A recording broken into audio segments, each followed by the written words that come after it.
Ashok, a New York City resident, is not only a celebrated author, but a beacon of resilience and courage. Renowned for his globally acclaimed memoir, The Day My Brain Exploded, a true story. I'm going to hold it up as a little, okay? Ashok invites us into his world, a world forever altered by a massive brain hemorrhage at the tender age of 25.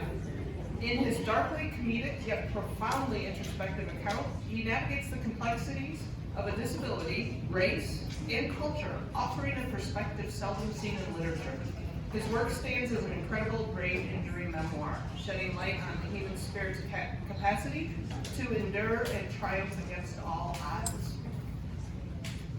Beyond his literary accomplishments, Ashok is a nationally recognized poet whose words resonate deeply with audiences worldwide. His writings, featured in numerous prestigious publications, serve as a testament to his talent and unwavering determination. Today, Ashok will graciously be sharing insights from his awe-inspiring journey of survival. Through his keynote address, he will delve into the profound mindset that propelled him in his odyssey. In celebrating his own triumph over adversity, Ashok offers hope and inspiration to all those facing similar challenges, demonstrating that with unwavering determination, one can emerge not only victorious but transformed. Following his speech, we will invite you to engage with Ashok in a thought-provoking question and answer session, followed by a book signing where you can personally connect with this remarkable individual. So without further ado, it is with great pleasure that I welcome Ashok Rajamani as the keynote speaker for the Brain Injury Association of New York State's 2024 Annual Conference.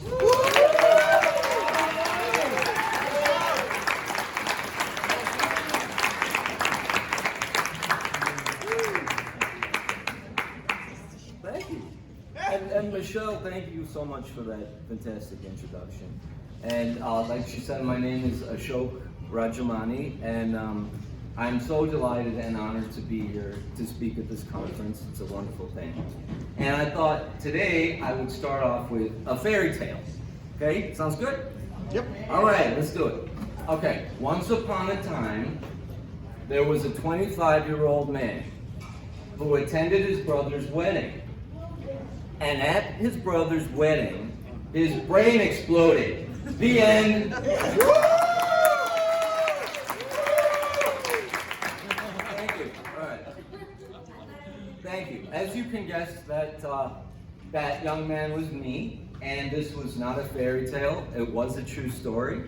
And what I'm going to do today is discuss my journey through the explosion, what happened, and how I got through it, and what propelled me to survive, and what propelled me to recover, and what lessons I've learned about brain injury in general. So I thought before we continue, I just want to say this great quote from the book Damage by the Irish author Josephine Hart. And the quote is, "Damaged people are dangerous because they know they can survive." So I am beyond damaged. So you're going to be hearing from a very dangerous fellow today. And yeah, so I'm glad to be here. So I thought, okay, let me start off at the beginning. So picture it, the year is 2000. I'm 25 years old. I go to my brother's wedding. It's held at DC in a really wonderful hotel and in a beautiful banquet hall. So I'm at the ceremony, or at the hotel. 2 hours before the ceremony, I decide to engage in an activity. Now, I'm not going to discuss it here because it's obscene and it's inappropriate and it's offensive. And but here's a hint: there's a thing called the internet. So if you go to the internet, you can find out. But even better, get the book. Okay, get the book. That will tell you. I mean, it is really obscene, and I was frightened to write it, especially from my parents. They're still alive, so I kind of didn't want to do that. But, all right, so at the culmination of that event, I felt a severe pop in my brain. I felt literally like an explosion. Something had happened. Something had detonated, and there was something very, very wrong. And picture like a migraine, the worst migraine of your life times 1,000,000,000 times infinite. That's what it felt like. It was like, whoosh. So I fall back, there's a hotel phone. I go to the hotel phone, I press 0, and the operator picks up, and I said, hi, you know, who I am, this is the room I'm at, and I'm dying. Oh. She's like, what? I said, please bring my brother, gave him the room number, and she said, yeah, right away. So my brother shows up. So at this point of the story, let me pause and tell you something that shows you the universe has no coincidences, because right next door to that hotel was a hospital. Right next door. So if that didn't happen, you know, I wouldn't be here. So right next door. It's still amazing to me. George Washington University Hospital, right there. So basically, moments later, he comes up. We zoom over to the hospital. It's right next door. We get to the ER. At this point, I'd already told my brother to call my parents, who were out sightseeing in DC. So he called my parents, and they were on their way. We get to the hospital, and the doctor starts doing all his tests. At that time, the parents show up, so the whole family is here. The doctor comes out and he says, okay, Ashok had a brain bleed, but not to worry, it was minor, and he's been stabilized. Everything is good, everything is cool. What are you guys all doing here? I know that you were in the hotel. So we said, you know, we're here for a wedding. My brother's getting married. And when is it? I go, they said it's just starting, like right now. He's like, what are you waiting for? Go to the wedding. And my mom's like, what are you talking about? My son is dying. I'm not leaving him at all. And he said, everything's fine. Please go, go, go. I was still lucid, so I kind of I cut my eyes. I'm like, it's okay, go. And so she said, fine, I will go, but it'll just be for the wedding vows, and I will come back as soon as it's done. So I said, okay. And then, lo and behold, within 20 minutes, she went to the wedding vows, came back, and that's when he had done more tests, the doctor, and he said, you know what? It wasn't just a brain bleed. It was something a little more, something we hadn't expected. It's an AVM brain bleed. And we were shocked, and then, you know, what was that? So he explained what an AVM is. And I don't know who knows what an AVM is, so I'll let you guys know. It is a very rare birth defect that you're born with, and it's a tangle of arteries and veins in your brain. Because that's there, the normal arteries and veins do not have its normal pathways to go through. They have this big tangle. As such, the tangle gets bigger and bigger and bigger, but the rivers and pathways gets weaker and weaker and weaker. So eventually, this big AVM ball bursts. And usually, you know, people die, and if they don't, they're left severely cognitively challenged. But you know what, the thing is, there's not enough AVM awareness, so I am actually wearing the AVM burgundy ribbon, which symbolizes AVM power, AVM pride. And now I do want to ask, since it's so rare, but I'm sure there's at least some people here, who has an AVM or who had an AVM? Please stand up. Yeah, all right.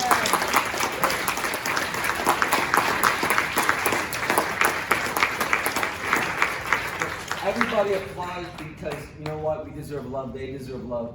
And it's wonderful that, you know, you're all here, we're here. It's a very big thing for AVM survivors.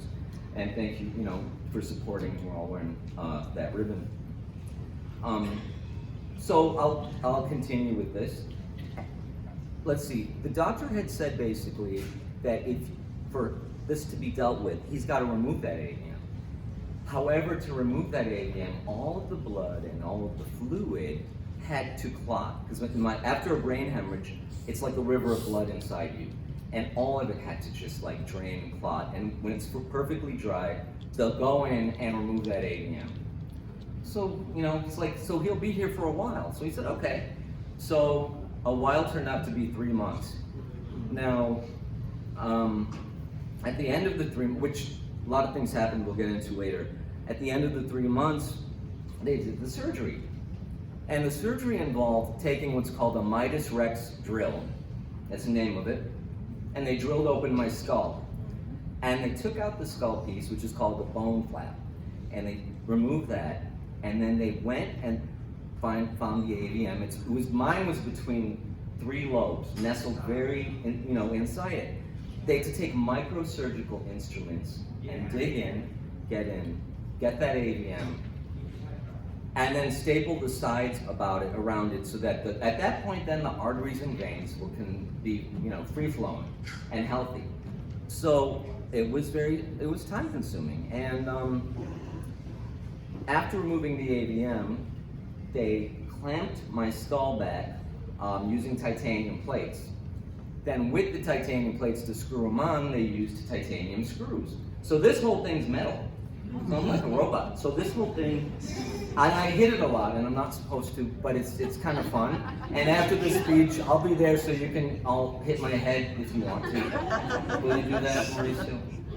Good, thank you. Because I do like the affection. I need the affirmations, nice.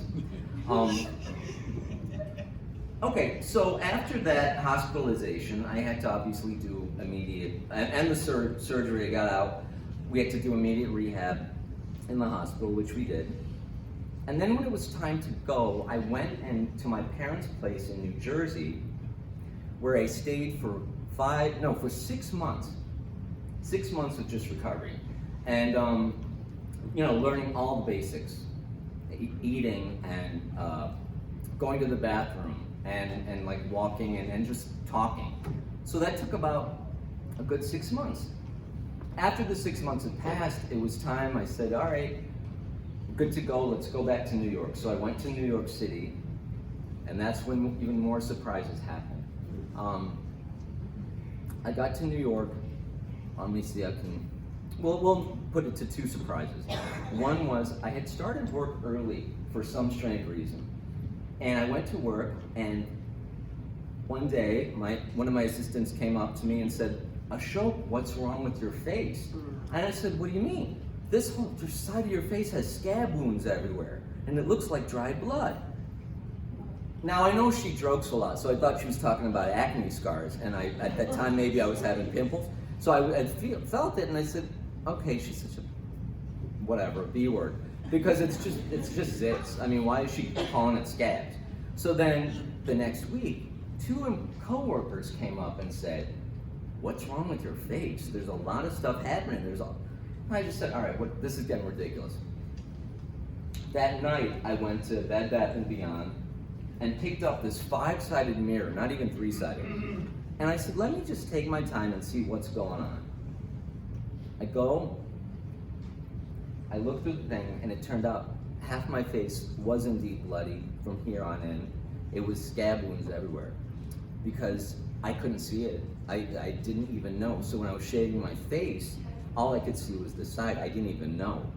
And what was going on? So I went to a neuro-ophthalmologist, my family did, and it turns out that my AVM, one of the lobes was the occipital lobe, the right occipital lobe. And because it exploded, I became blind in the half of both eyes. So in the left side, I cannot see at all. And so I had to learn at that point to, one vision therapist said, keep your head like an oscillating fan so you could scan and you could see. But it's still very difficult. And because intellectually you will know, but I don't know if you guys know about blindness.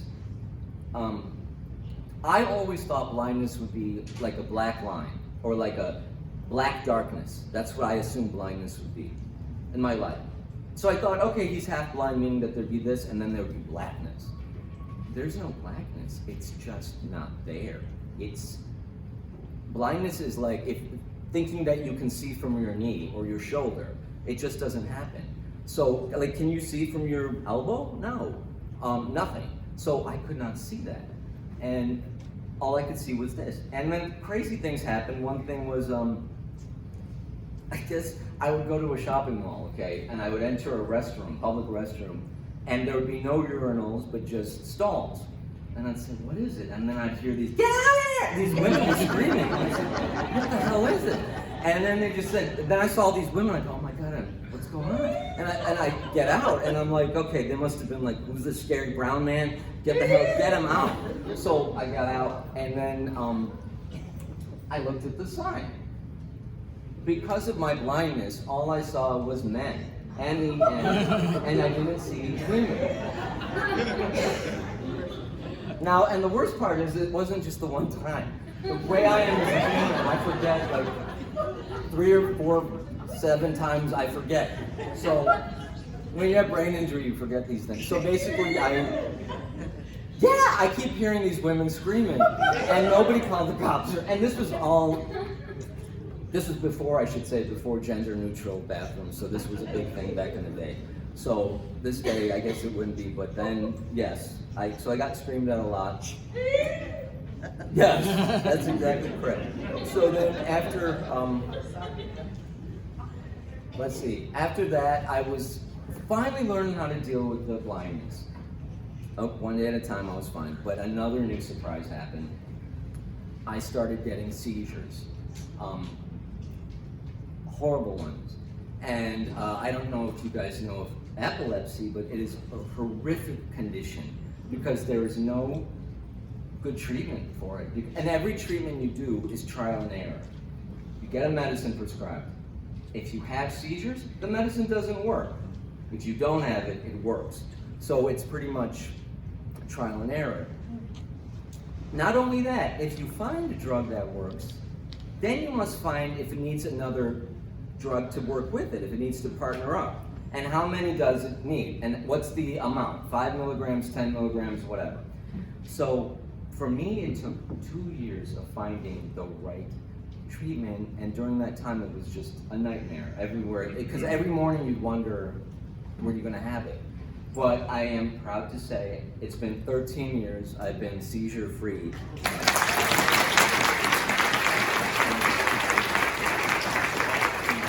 So I did find the right drug, and I'm really pleased with it. The only problem with epilepsy is it never leaves your mind. Every morning and night and afternoon, it's there with you. Whereas my blindness, I can forget about in a weird way because I don't deal with the epilepsy. You're very much cognizant of. So I had that. Basically, now here I am. I got through this AVM. I got through the blindness. Got through the epilepsy. I said, man, I am so blessed and so lucky to still be alive and to be functioning. I know so many brain injured people around me that have survived, that have gone through AVMs, left in horrible conditions where they can barely talk, they can barely, and I said, I'm so blessed. And they have so many stories to tell about what their lives are like. And I realized I have a responsibility and I have a duty. Not for me as much as for everyone that needs to hear about it. So I wrote a book.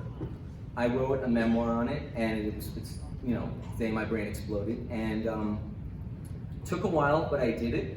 And then, but that's not the end of it. Basically, this is kind of ridiculous. I went, when you're an author, you come to the editor with different titles.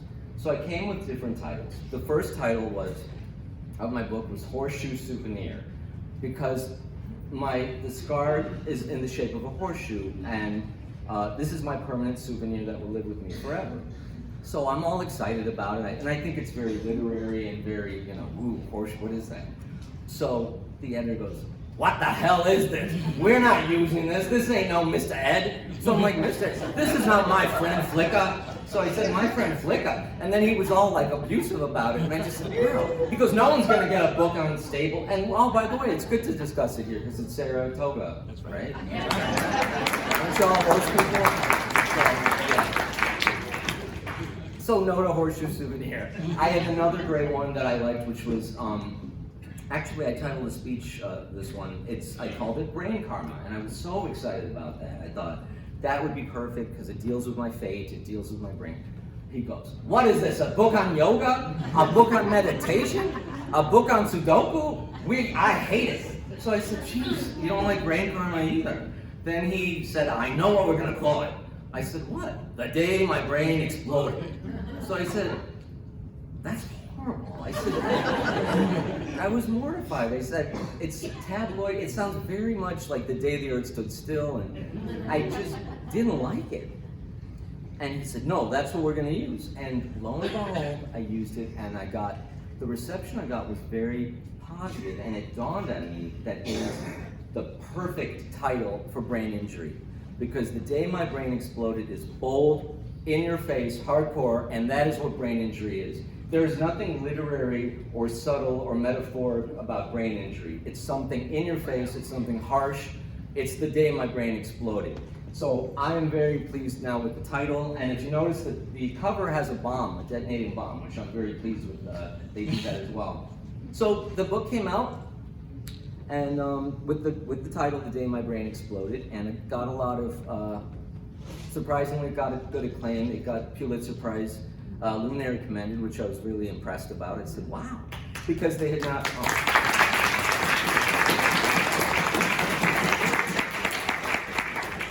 I guess they hadn't seen a book like, because my book just doesn't attack my brain injury, but it attacks racism and what I've been through as a brown man, and pretty much, all of that stuff, discrimination and bigotry. It deals with being an outsider on so many levels.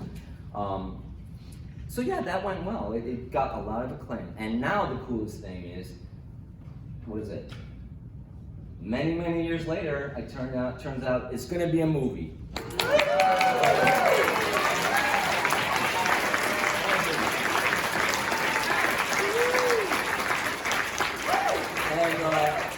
The producer of the movie was actually going to fly from the Cannes Film Festival straight on to come directly to this conference. At the last minute, she couldn't make it. But I'm sad about that because she's really great, and I think it's going to be, I'm so looking forward to it. And I don't know who's going to play me in the role. So again, I'm sitting right there. Please come to me and tell me if you have any ideas for actors.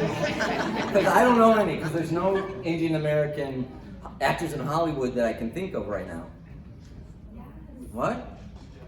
Did you have a name? Oh, that's, okay, Suraj Patel, I think his name. Yes. Yeah. Oh, maybe. Well, no. He's too old now because I was 25 when I. I gotta be vain that way. He's gotta be. Yeah. I mean, I think. What is he like? He's 47 or something. So.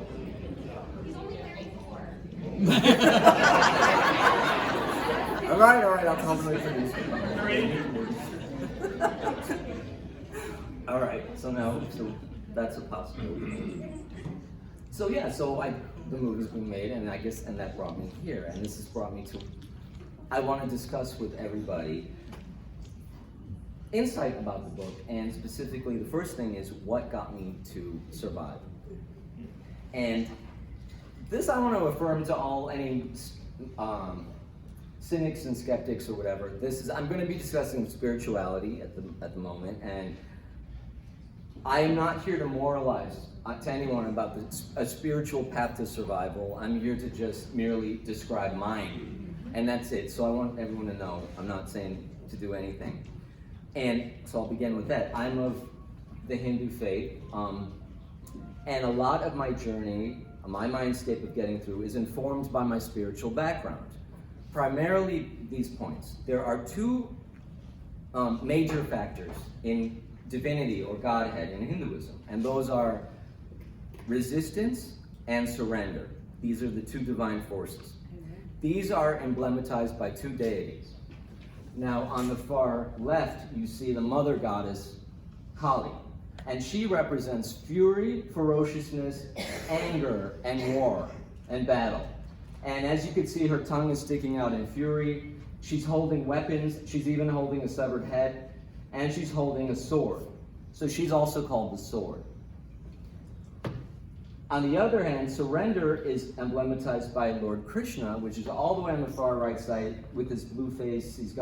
He plays the flute, and he represents beauty, passivity, surrender, and peace. That's the other aspect of existence. So he's called the flute. So here we have the sword and the flute. And I want to say that I used both. I wielded the sword and played the flute in order to get where I got. And let me tell you how I did that. We'll first discuss how did I use the flute? How did I use surrender? Now, and this isn't just for me actually, all medical patients should play the flute at one point, because why? Here's the thing, doctors and nurses aren't out to murder you or harm you. They're out to heal you. And I'm not even making fun joking about that, because many people feel that they are. And they feel that way because the way that we can get healed is often painful. And it feels like torture, and it feels like hell. And it's awful. But you have to go through it and surrender to it to realize that you're reaching a higher point if you can make it through this horrible pain. And for me, let me give you an example. I had what's called a ventriculostomy. That is when they drill little holes called burr holes in your skull and insert tubes in order to drain out the fluids in your CSF and all blood and all that stuff. So I had 3. As soon as I got hospitalized, they did that. They put the ventricles in. I made a joke saying, "Oh, I feel like I'm a deer, and these are my antlers or something." And but you know what? It was not a joke. It was, yeah, it might look like antlers, but it was painful. There were tubes drilled in my skull. I mean, and there's still, I could feel the dents. It was an awful, awful situation, and I felt it all the time. Because when you have a hemorrhage, you have so much fluid and so much blood that has to be released. So that's when I first realized I better just surrender to it. I better go forward with it. At the same time, I was also given PICC lines. I was filled with needles all the time, and I was restrained at one point on like an animal on the hospital bed, because I tried to get out and I tried to leave.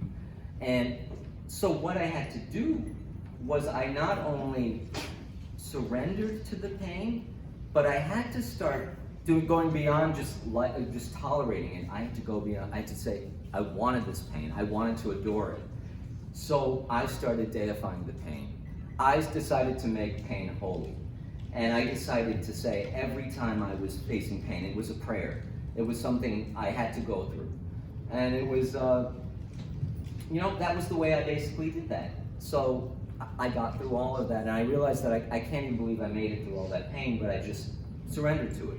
Now the cool thing is, how did the Mother Goddess come into me? How did I become a warrior and a fighter? That happened, I hope for a lot of different patients, that happens during recovery. You've got to be a warrior, you got to be a fighter, and you've got to be, you don't surrender at that point. You don't surrender when you're recovering. You do what you can to do, what you can. And I worked hard on this. They said I couldn't do any of this, that I would never be able to function. I wouldn't be able to think beyond a 4th grade reading level. I wouldn't be able to, because also I should let you know, in the hospital I had 2 bouts of meningitis where they thought I'd be completely deaf at that point as well. So fought that thing, and basically all that. I want to say then, let me say, 3 things specifically that I remember recovering from that I'm most proud of. One is speaking. Now, like a lot of brain injury survivors, half my face was paralyzed. I could not speak from the side of the face. I was muttering, and all I could do in the beginning was just drool. And then I was muttering, and then I was told that I'd be lucky to even speak, but I'll remember that I have to speak on that day. And I said, no. I said, I want to speak, quote unquote, normally. I want to get back to normal talking. So that took my life, because I had to do so much facial exercises, all that kind of stuff. And they called me vain at one point, but I worked really, really hard to get to that point of speaking. And then same with walking. I was in a wheelchair after being in the bed for so long. And then in recovery in Jersey, I was in a walker. And they said, man, he made it to a walker. He's really, really blessed. That's good enough, but you know what? He'll never get over being past a walker. And that wasn't good enough for me. So I worked on that 2 hours a day. I did treadmill every day. I did crazy exercises, all sorts of stuff. I worked on that to strengthen these legs. And that's it. So I got through it and I walked. And it took a while, but I fought through it. And that everyone needs to fight, to be the Mother Goddess and fight at that point. But actually the coolest thing in which I fought for is, like I said, they thought I would never think past a fourth grader. And that when I would say words like, red or blue or whatever, they'd clap and it'd be so exciting. So I fought that. I said, I'm not gonna just think like that, I'm gonna think more than that. So what did I do? I did a lot of puzzles. I did a lot of reading. But the coolest thing I did, which I want to share with everybody, is two things. Jeopardy and Wheel of Fortune. Jeopardy, Wheel of Fortune. Now, I want to give all the PR I can for it, because you know what? Jeopardy helped my intellect so much, and Wheel of Fortune, God bless Wheel of Fortune. It helped my sight, I scanned through it. It helped my learning of the alphabet. I learned it also helps a lot of people who are learning English as a foreign language. They watch Wheel of Fortune too. So I learned language from that. And in fact, if you get the book, Vanna White is acknowledged in the back of the book, and I do. And I thank you, Vanna White, for saving my life, because she did. Yes. I'm sad I did retire though, like last week. Yeah, I know, and I watched it. I was very sad. I couldn't really tell people because I was embarrassing, but I sat there and I got a little emotional. And that guy was 40 years he did it. So anyways, Wheel of Fortune, Jeopardy. And that's my, no, okay, so there's more to it. So Wheel of Fortune and Jeopardy, and then, okay, and so now I want to discuss my actual lessons about brain injury itself and what it has really taught me about brain injury. And the number one thing it taught me was, it can be defined in one word, and that is fierce. Brain injury is fierce because it is savage, it is relentless, it is powerful, and it is strong. And what makes it that way, I think the biggest thing it does is it gives us 2 birthdays for the price of 1. It's true, and what I mean by that is, when I had a hemorrhage, whether you have an aneurysm, a hemorrhage, TBI, blunt force, whatever it is, you die that day. The person you were, even though you don't want to believe it, you're dead. That person is dead. From then on, there is, and again, in my book, it's Ashok 1.0, I call him Ashok 2.0, and there's a separation. You get a whole new birthday, which is good for people like, I don't want to think of their age. So, because according to that, I'm like 20 years old, I'm so excited. So, that gives you 2 birthdays, and I think that we need to realize that that is powerful, really powerful, and of course anyone can say that, like I hear, like anyone can say, well, Ashok, all health catastrophes give you 2 birthdays for the price of 1. All traumas, anything that's so, life-shaking in your life gives you 2 birthdays. But yes, but it's not the same. Because why? Because the brain is the control center of the human body. It does everything. Descartes was right. I think, therefore I am. We think, therefore we are. And so what does a brain injury patient and survivor do? Is rebuild and recover our own control center. That is hard. That's the biggest thing you can do. And I think people need to be more cognizant and aware of that. I'm seeing a lot of, in my life, even recently, there's a lot of dismissing of brain injury survivors and people with brain injury, that they're limited, that they're not going to know things.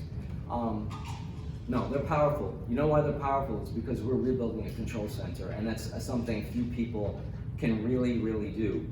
And with that, I just really want to say that there is a magnificence to brain injury survivors. I'm so proud of us. I'm so proud of, I know probably most of you are practitioners and, social workers or healthcare people, and not fellow survivors. And if you are a fellow brain injury survivor, please applaud.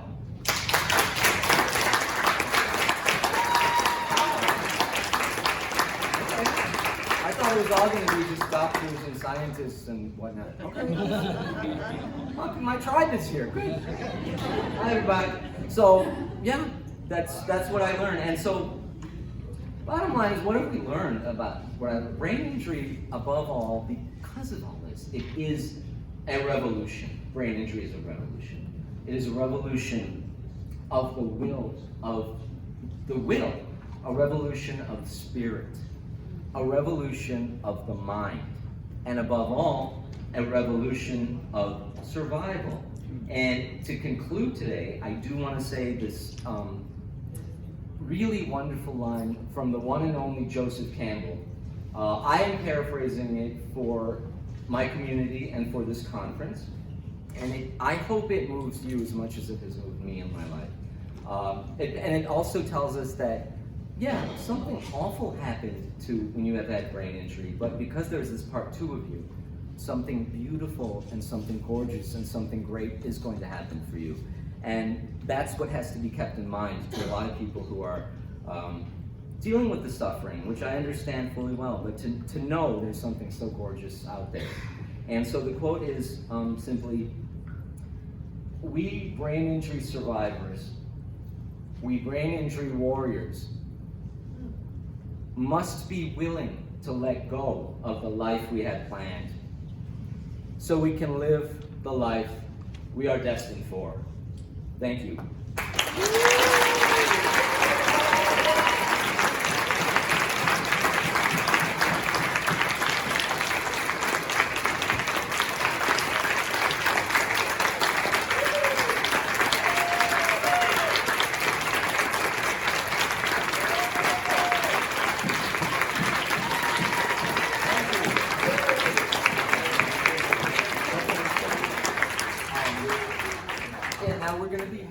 We'll be having a Q&A, and then afterwards, of course, we will be having signing, and I'll be, you can get the book and I'll do signing. But before then, there is a little tiny snippet of my book I'd like to read, actually, if that's okay. It's just a little tiny thing. And it's a childhood scene from the book, which informs you, which basically foreshadows how I would be as an adult with my view on how all paths do lead to the same higher existence and to the same higher form of survival. All right, and the subchapter, what I'm going to read, is called Grudge Match, Krishna versus Jesus. Okay. During 4th grade, for classroom show and tell, I was told I had to show this. Okay. During 4th grade for show and tell, Mom once made me take a small bronze statue of the Hindu deity, one of those 10-cent figurines found in any Indian knick-knack store. Now, I had already seen artwork and sculptures of Hindu gods and goddesses, especially Krishna, with his serene blue-skinned face, peacock-adorned hair, and golden robes. He could be seen on paintings and wall hangings in my house. The statue I was bringing to school was of Lord Krishna as Vishwarupa, his multi-headed, 20-armed avatar, representing God as the ultimate power controlling creation, preservation, and destruction. Of course, I didn't know all that at the age of 10, so Mom had to explain to me in understandable terms. Why does he look like that, I asked. All of his arms and heads equal all the people in the world, she said. It means that God is everywhere. So I said, is that statue God, you mean? Not exactly, she said with a chuckle. It just shows what God means, but it's still holy. So I brought the idol into school, excited to describe this unique figure to my class. Miss Swenton, a 50-year-old white woman who excelled in frumpiness, introduced me. Ashok is next, she said, her needle-thin, unpainted lips in action, to show us what he brought. Everyone pay attention. Just before me, a boy showed us his pet puppy, a golden retriever named Demon. The class, of course, loved his presentation, their oohs and ahs flooding the yellow tiled room. It was a tough act to follow. So I went to the front, gussied up in my fashion-forward velour turtleneck and polyester partridge family plaid pants chosen by Mom. I looked too smoking for my town. Everyone, I said, and I looked like a little small Indian Harry Potter, if you could figure. I was like 10 pounds with a big head, big glasses. Everyone, this is Lord Krishna. I'm so proud of myself. All right. The kids, still panting over that damn dog, shut up and listen. They seemed intrigued. I had my speech prepared. He's God. And this, before I could continue, Leslie interrupted, her blonde pigtails bouncing. Ew, you mean your God is metal? That's dumb. Jesus is a man, said Mike, who looked like a sweet, cute version of Curly from the Three Stooges. You should love Jesus, some other classmates boomed. How stupid, Leslie snickered. How can God be for show and tell? The whole situation was frustrating as I myself was confused still about my religion, not understanding that idols were not actual gods, but just symbols of one monolithic divine force. I did know one thing, however. The Lord Krishna I was holding had many, many arms. Here's what's stupid, I said. You think your Jesus is so great. I've seen pictures. He only has 2 arms. My God has so many arms, he can kick your stupid God's butt. Yeah, woo! Yes! I had unlocked the door to an invisible sports stadium. 3 of the kids, as though rooting for one of the teams in a football game, started cheering, Jesus, Jesus, Jesus! Krishna, Krishna, Krishna! I countered, trying to yell above the impromptu pep rally. You know my guy can beat up yours, I said. Here I was starting a holy war in elementary school. All of the white Christian children were squawking at this point. Ms. Swinton intervened. Okay, class, simmer down. So the battle had to stop, forcing a draw between Jesus and Krishna. Time for morning break, she said. Both are good. She paused. All rivers lead to the same ocean. Thank you.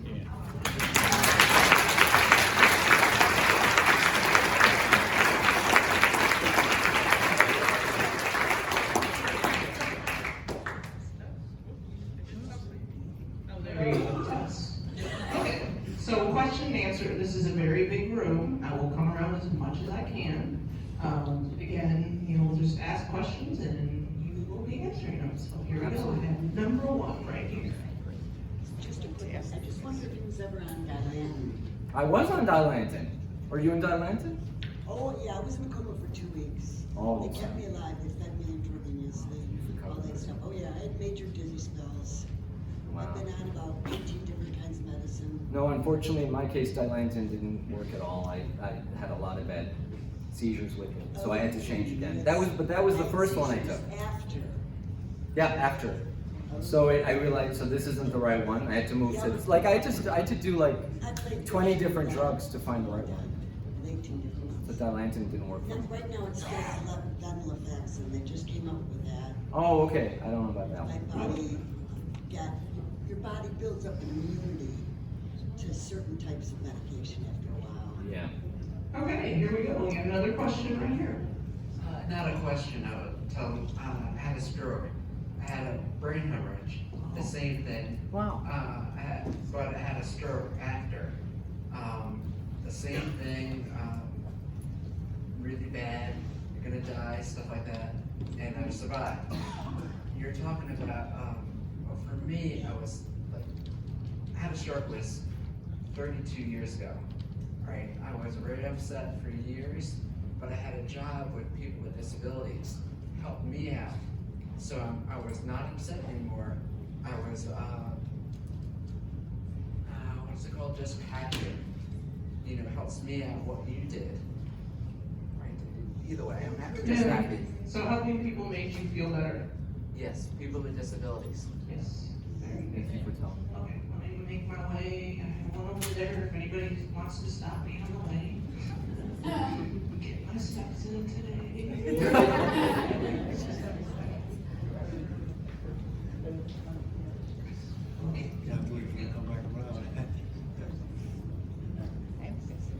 Okay. Hi there. Excellent speech. Talking. Over here. Over here, Gila. Oh, so Okay. okay. Oh, all right. I'm trying to put it out so Quite damaged, yes. But anyway, I'm probably like My friend. I have 2 questions. 2 questions. One, how long did it take for you to write the book? What what's your method of writing, etc. And two, because I have epilepsy, have you ever heard of or tried Depakote ER, extended release? I did. That was the third drug I tried. It did not work. Yes. I'll let you know if anyone has epilepsy. The drug that works is called Lamictal. So if you still, is anyone on Lamictal? Yeah, for depressions too, and other stuff. Yeah, but for other, brain injury stuff. Oh yeah. No, Lamictal is, I call it a wonder drug, just for, yeah. So talk to your doctor, if you're still having, if you're having seizures, if you have any, talk to him about Lamictal, him or her, yeah. And how long did it take you to write the book? And Oh, yeah, what sorry. was your method? Yeah, it took about a year maybe?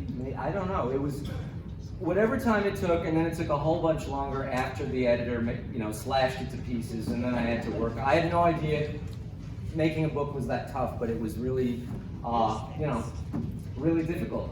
And then in my case, since I can't see half the computer monitor, I had to keep shifting it back, and I don't know when the next line starts at all. So I'd be finishing, and I wouldn't know where the next one would go. So I would have to turn, everything was so slow with me, so everything with writing the book, I had to go this way, and that way, and this way. And yeah, and then in terms of getting it published, that was a tough one because I used to be a journalist / publicist, but I was never in publishing. I didn't know how to be an author. So, I didn't know. And basically what I was there's a line that works, which is true. Ignorance causes fearlessness. And it's the absolute truth. The less you know, the stronger you do more ridiculous things. So I decided I was just gonna call up editors on the internet, cold call them. And I cold call them all the time. 78 rejections I counted. So just, if you're gonna publish a book, you're gonna get rejected a lot. So 78 rejections until finally the right editor said, I wanna see it. I wanna take a chance on it and let's do it. And it was wonderful. So that's how it finally got done. Okay, I've moved over here. We have a question over here. Yeah, yes, as for the speech, sir, I wanted to ask you, will you be narrating the audiobook version? Thank you for that question. Why am I not? I'm a really bad self-marketer. That's a great question. Yes, the audiobook is out, actually. I did narrate it. And it's all in Audible. Go for it, yeah. I said pick it up. It's like $1 in Audible. It's a good read. Good listen. Thank you for a great talk. Was there any assistive technology that you used for your vision? No, but I heard, that I could have done a lot of stuff, but I don't know. I didn't do it. So it was more manual. I didn't use any. Okay, very good. And it does bum me out. Hi, Ashok. Hi. I just want to know if you were, you think you have a whole new, you had a chance in Second Life, so in your first life, were you as funny and charming? That's so sweet. Well, I think I like to believe that there's two different incarnations of me, but then I can't say it to my parents because they'll say, "You haven't changed." Because in one of my book readings, I was talking about, Ashok 1, I was really going on about Ashok 1.0, 2.0, and then my mom stood up and outed me in front of everybody and said, "He has not changed. That is the same Ashok." So she kind of, ruined the drama. Okay, here's another one. Hi, my dear friend, my colleague in this subject of our brain. I have good impressions of your presentation, which is saying excellent.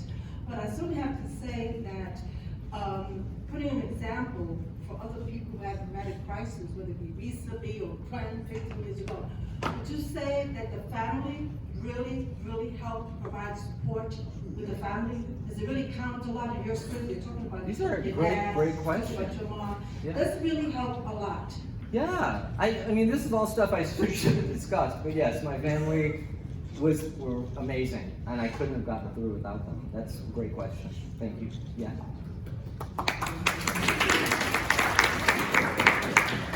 again, and my book is dedicated to my mom. So yeah, it says, "For my mother, the strongest person I know." So, and you also love your mother the same way I love you. Yeah. I hope you all love your moms the same. I mentioned that my crisis is similar to yours. When you make a comparison, you say the family. My family, she died when I was 13. So with the background they may have that I was by myself, surviving from the stroke and all that.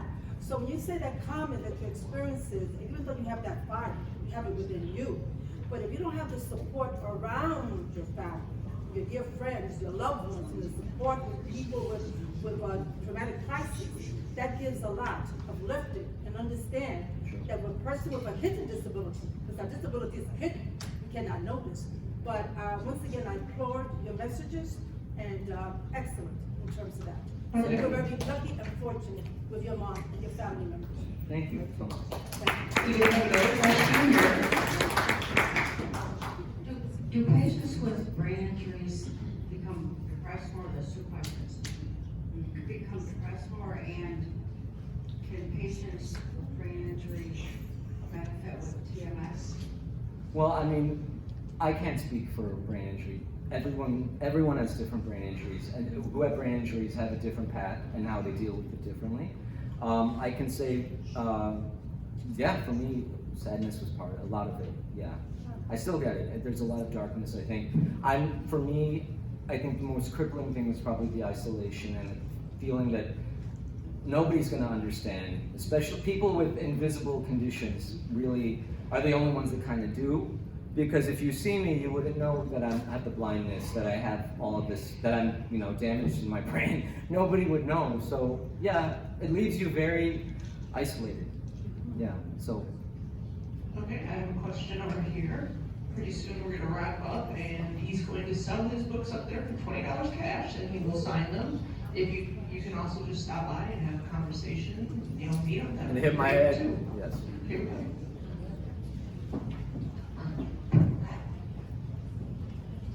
Listening to your story, been through a lot, and I just believe, like, I have vision problems too.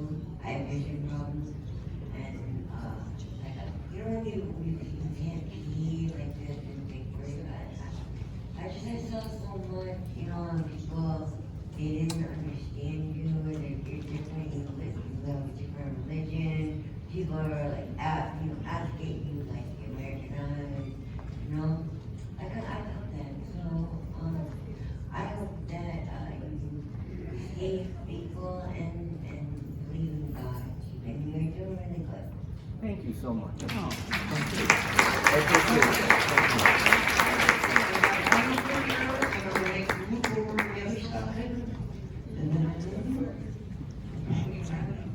Here we go.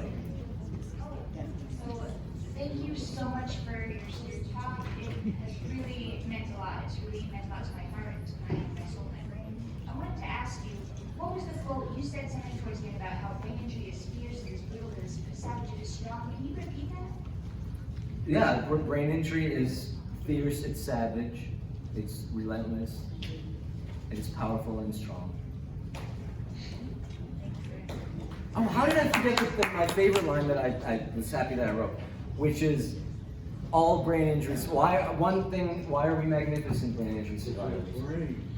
We create ourselves, we have created ourselves out of extinction. And that's the coolest part. And we shouldn't be here. Our brains shouldn't be here. But we're Okay, we have one more question over here. I loved your story. It was great. But I just want to know one thing in it. Were you ever able to see the ceremony that happened? Oh, on video, I guess. Yeah. Yeah, on video. Yeah. No, it was sad. Everyone did look. It was sad. No one was sad. Thank you. No one was sad. That's a very important question. Yes. They got it on video. Okay, so we're going to go ahead and wrap it up. And again, books will be for sale over there. And Ashok will go ahead and sign them for you. I think I have to get a pen. The next session starts at 4:30, so we got a nice half an hour for you to meet with. Smile. speaker.